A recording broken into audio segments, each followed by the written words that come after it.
Bro, dik na akong mapasali sa Zumba sa Quezon Memorial Circle dahil sa kembot nila. Sunday morning, akala ko chill lang, ikot-ikot lang, muni-muni, ganun. Pero pagdating ko sa QC Circle, biglang may pa-Zumba festival pala. As in, kembot dito, kembot doon, sabay-sabay sila, parang may sariling concert.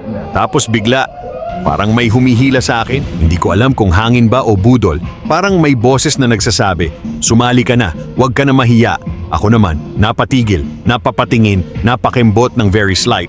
Pero bigla akong natauhan.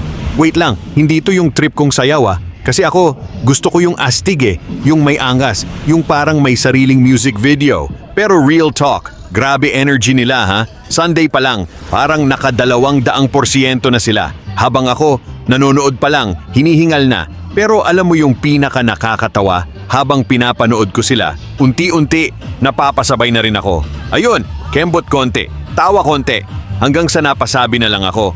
Sige na nga, kahit hindi astig, basta masaya.